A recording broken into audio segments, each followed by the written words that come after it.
Please don't tell me the truth. There's a phrase many immigrants know too well. Ni de aquí, ni de allá. Not from here, not from there. It's more than a phrase, it's a feeling, one that lives in your body, your accent, your skin, your silence. In Barranquilla, I never quite fit in. Not only because I didn't fit into their beauty standard, but because I didn't resonate with the culture and the idiosyncrasies around me. I was always speaking English, watching shows in English, quoting lyrics, dreaming in another language, doing all the things that were not really the norm back there. And you know what? Before I left, I met some Gen Z people that were kind of very unique as well. So I'm glad that more people were trying to not rebel against the system, but just not afraid of showing themselves the way they truly were. I did see this TikTok by this girl that my brother sent me. And when I heard it, that was what inspired me to write this podcast episode. I'm going to leave the link in the description below in case you guys want to check it out.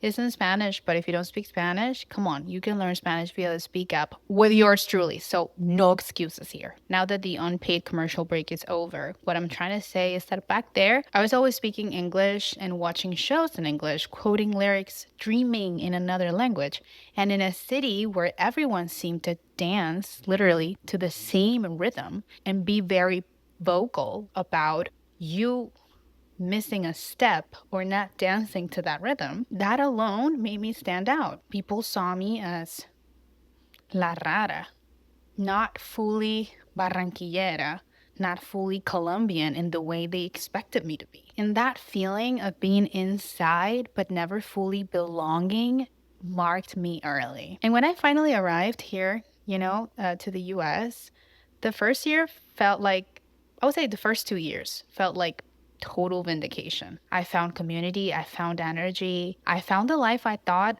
I had been searching for. I found the life deep down I knew that I was gonna get if I came here. For a moment, I felt American inside and out. But then things shifted. As the US became home, the veil fell. And it wasn't just culture, because again, I understood the culture here, even when I was living there. That was the whole problem. It was like I was living in the US even before I was living in the US physically. It was the system. My lengthy immigration process showed me that here, belonging comes with conditions, and you're gonna be tested time and time and time and time again. One test after the other. From fighting to find a work sponsor willing to pay for the process, to learning that every step forward came with a new hoop to jump through. The best way to explain this is by asking you to watch the movie Problemista. It's with Tilda Swinton. It was like the message was, you can be here, but only if you keep proving yourself. So that constant proving chipped away at the certainty I felt in my first and second year. And slowly the otredad, otherness, I had once felt in Barranquilla returned, this time in the place I had dreamed of calling home. And if you're listening and you felt this too, I want you to know you're not crazy and you're not weak for thinking that the immigration process never ends. That constant proving, that feeling of when will it be enough? It's real. You might wake up some days feeling like you belong everywhere, and other days feeling like you belong nowhere. But hear me out. You're not alone. If you're fighting through paperwork, sponsors, visas, interviews, if you've been told to check a box, and that happens here a lot, like every form is like ethnicity. I'm like, why do you care? So if you've been told to check a box that doesn't reflect who you really are, I see you. Your worth doesn't depend on a document or a stamp. You already belong, even if the system tells you otherwise. For years, I saw ni de aquí ni de allá as a wound.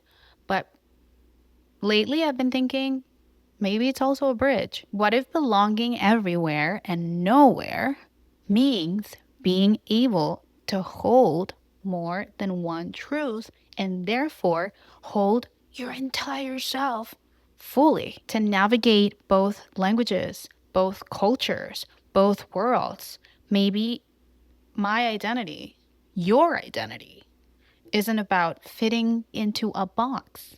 And if you follow my content and socials, I'm always creating content about that. No human being can be put in only one box. So maybe it's all about us accepting that it's okay living in the in-between and making that space our own.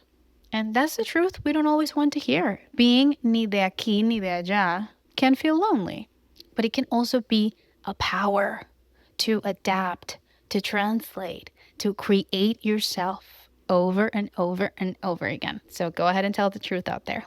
Dalma believes in you. Don't tell me the truth.